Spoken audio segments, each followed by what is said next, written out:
I am from Mauritius, originally from Mauritius.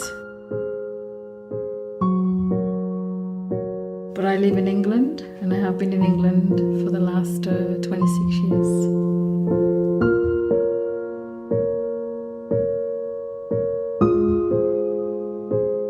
I was born Catholic. I was born to a Catholic family. I have grown up in the Catholic faith. And then when I came to England, after the studies, things changed and I went into a different direction.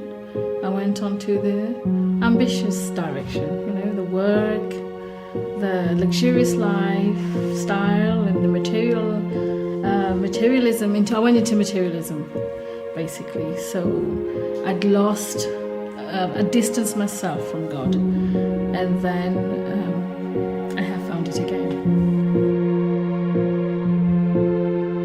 I then, during my time at college, I met my husband and we got married, and then that's it. I stayed in England.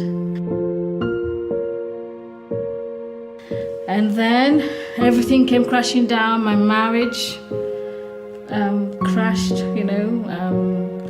separation, my family broke. I have 2 children, my son, my daughter, so everything came crashing. My degree started falling apart. We lost our house, and so my husband decided to leave, and everything just crashed around me. And then I cried out. I actually cried out for 6 years. It was a hard lesson, but it was a good lesson, a thankful lesson. I thank God every day for what happened to me, because it's a good example of how not to distance yourself from God and to remember there is more important things in life than the material life.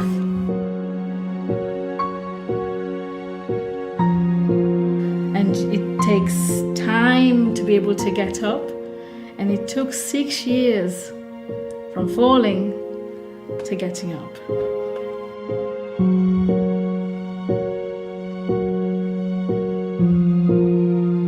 So one day I was sleeping in the bedroom, and I didn't know whether it was a dream or a reality, but it's like I don't know, I can't explain. I saw myself on the bed. I saw myself on the bed, and then I saw Our Lady next to my bed.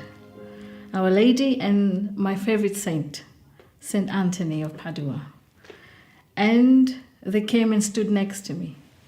And they said, and he kind of said, everything will be okay. And then everything came crashing.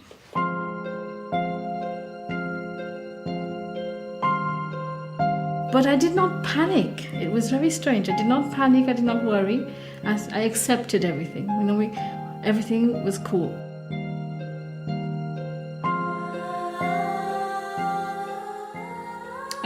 We moved because we lived in the city in Manchester, and we moved because I'd met Gary during this time as well. I'd met Gary, who's my husband now, and we moved out to the countryside so the children could have a better life. And still life wasn't, it was changing, but it wasn't, we weren't at peace. And then Bo was born, our son, and he was very sick. And he spent 2 weeks in intensive care. And I prayed. I prayed really hard for his life, for him, because he was in the corridor of death, because his heart rate was 30 beats a minute. So he was on the way to go. And then I prayed, and then he started coming back to, he had his life back. Bo, growing up, developing, always having to take medication every day, and I kept praying every day,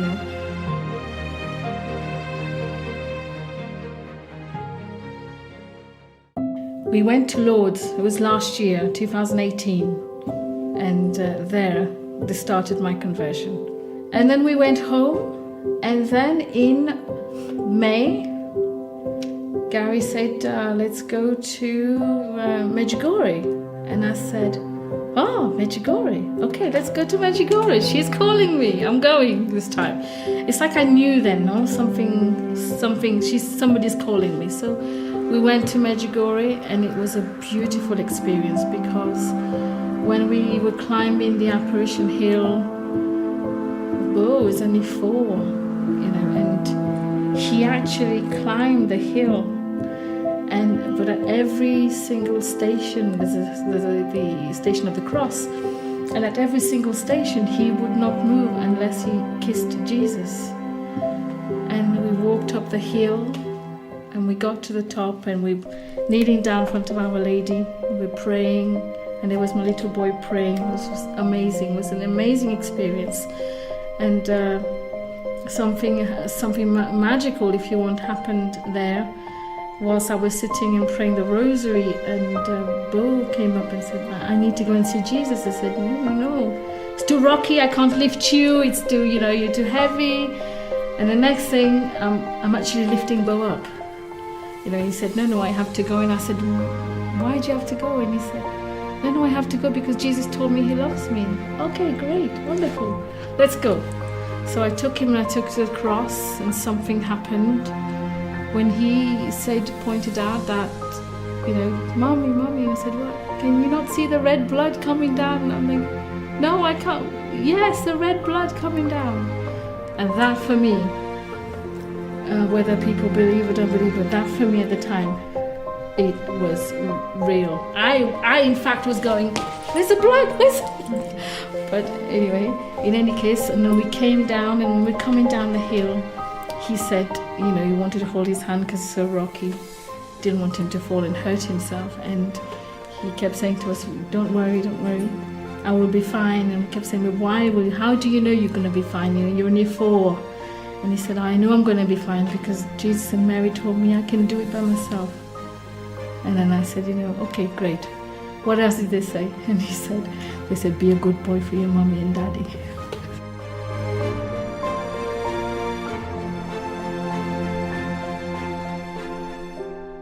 Something had changed inside me. I became more humble. Suddenly I was this person who felt the need to be close to God, to be close to Jesus, to Our Lady. I needed to be close. I needed to return to my Father. That's what it felt like. So then we went home, and a month later I just woke up and decided, okay, no more medication for Bo.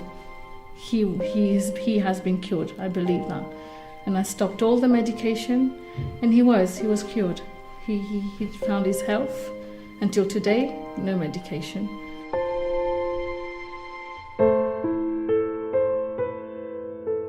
I was playing Mary songs, morning, evening, during the day, Mary songs. So it wasn't just the playing Mary song, it was the prayer. I started doing the rosary more frequently. Then I had this urge of wanting more prayers, So I had some books that I've kept somewhere. So I went looking for my books again. And it's like slowly I see myself more prayers, different prayers, and doing all these, and I was searching for prayers, and I was seeking things on the internet, and it's like I wanted to know more, I've been so far away from my faith.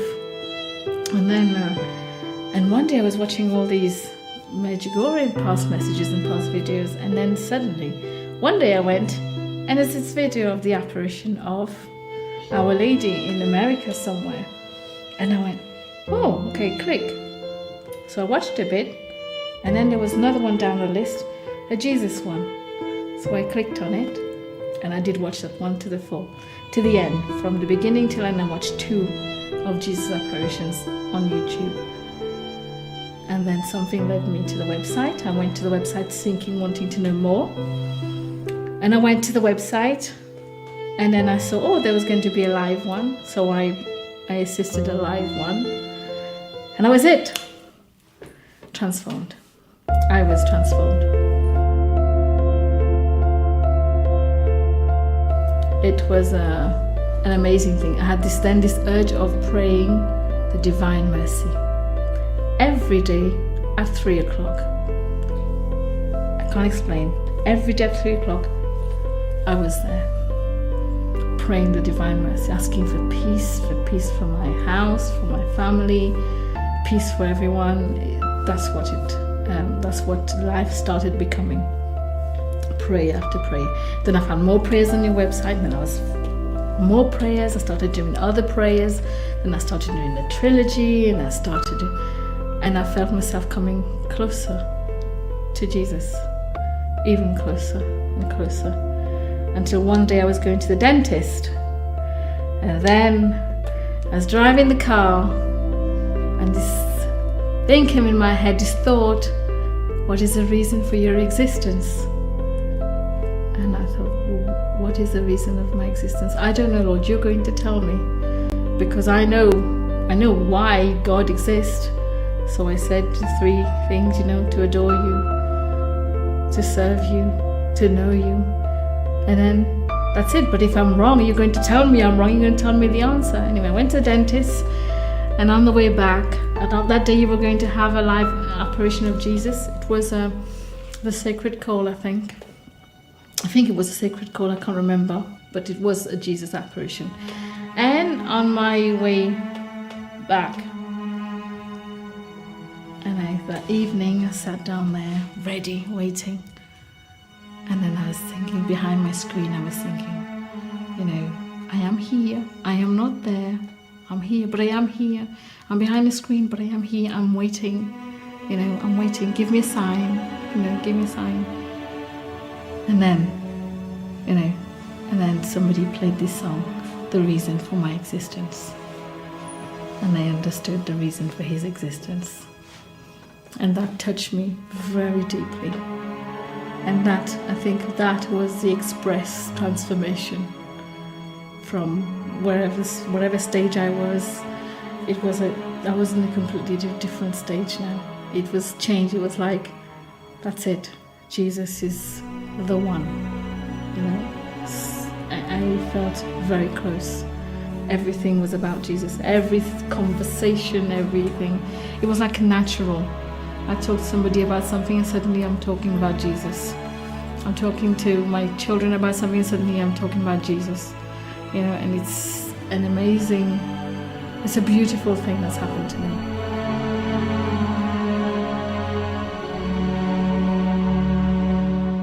Most wonderful thing to know that Jesus actually is listening. He's there, and I feel very close, very, very close. And I'm thankful for that. Very thankful for that. He has been merciful. Merciful.